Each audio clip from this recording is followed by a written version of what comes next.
Quand on arrête de travailler parce que son enfant est malade, on n'a rien, aucune aide, alors qu'on perd ses revenus. C'est Sonia qui m'a alerté de ça il y a 2 ans maintenant, pendant le mouvement des Gilets jaunes. On était sur le rond-point de Canet-des-Morts, entouré d'un arc de triomphe en palette, d'une tour Eiffel en palette, d'une pyramide du Louvre en construction et en palette. Il faisait nuit, et se réchauffant ma voiture, elle se confiait. Il a fallu compter sur le soutien des amis, de la famille. Nous, par exemple, on a passé 1 année à l'hôpital, et il fallait être sur place à Marseille. On a eu de la chance. Un couple d'amis nous a prêté un studio à côté de la Timone. En plus, on reçoit les courriers d'huissier. Vous avez un trop-perçu de Pôle emploi, des choses qui remontent à 6 mois plus tôt. Il faudrait que les parents soient protégés, que les dettes soient gelées. Le plus compliqué, c'est quand Evan est sorti de l'hôpital. On s'est retrouvé dehors avec un enfant qui ne mangeait plus par la bouche, qui avait un trou dans l'estomac. Donc il vomissait beaucoup de choses.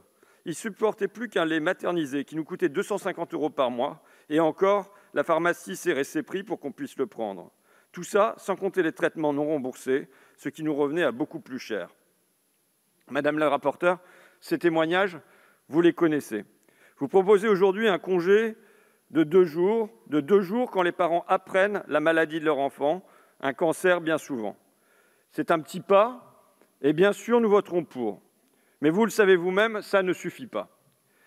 Derrière ce petit pas, quel est l'horizon que nous visons? Que souhaitons-nous, et je dirais vous comme moi? C'est d'instaurer un vrai statut pour le parent accompagnant, un statut de parent protégé. De parents protégés durant toute la maladie de l'enfant, pas seulement lors de l'annonce. Vous ouvrez la porte à de nouveaux droits, nous prenons. Nous prenons même si c'est un petit pas, c'est un pied dans la porte, ou à peine un orteil, mais nous le prenons avec le pari de l'élargir demain. Je l'ai déjà dit dans cet hémicycle. De quoi parle-t-on aujourd'hui? De la tragédie des tragédies, du cauchemar de tout parent. Que doit-on chercher? Qu'à un calvaire humain, ne s'ajoute pas l'angoisse financière. En effet, la maladie, nous, on n'y peut pas grand-chose. Les médecins, oui, les chercheurs, oui, ils peuvent lutter contre, mais nous, en revanche, la société, le politique, nous ici, nous pouvons agir sur l'angoisse financière, et nous le devons. Que se passe-t-il? Quand un enfant tombe malade, non seulement il y a une perte de revenus par la famille, qui doit prendre des semaines de congé, qui parfois arrête de travailler, qui risque d'être licencié, mais en plus, il y a des dépenses qui sont en hausse. Il faut se déplacer, se loger, chercher des aliments adaptés, des traitements non remboursés. Le calvaire moral conduit parfois à la misère sociale. Je sais que vous en êtes consciente, Madame la rapporteure, et d'ailleurs ces témoignages, nous les avons entendus ensemble, ici même à la Questure, lors d'un petit déjeuner. Par exemple, on a appris la maladie de Renan, nous dit Sophie Combe, alors qu'il avait 8 ans. J'étais en profession libérale, infirmière, mère seule avec 3 enfants. J'ai pas eu le choix. J'ai dû arrêter de travailler. De Clermont-Ferrand, du jour au lendemain, il a donc fallu partir à Nice, quitter la fratrie car j'ai 2 autres enfants. Il a fallu trouver un hébergement là-bas par Airbnb. J'ai réarrêté de travailler et bon, j'ai pu être couverte pendant quelques temps, mais grâce à des certificats médicaux de complaisance, on doit le dire, pour syndrome dépressif. Mais j'étais protégée que 6 mois en tant que travailleuse libérale. Or, le combat allait durer 16 mois. Tout cela a un coût.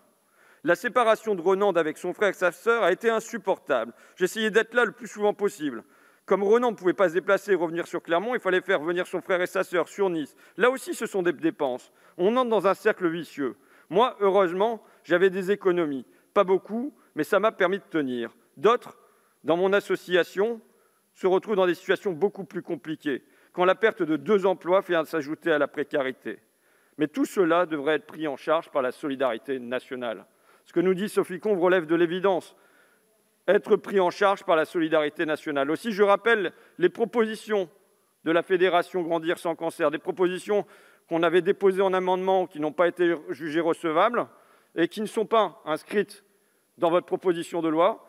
Mais je pense que vous ouvrez un chemin et le but que vous avez, c'est bien d'aboutir à ces propositions. C'est quoi?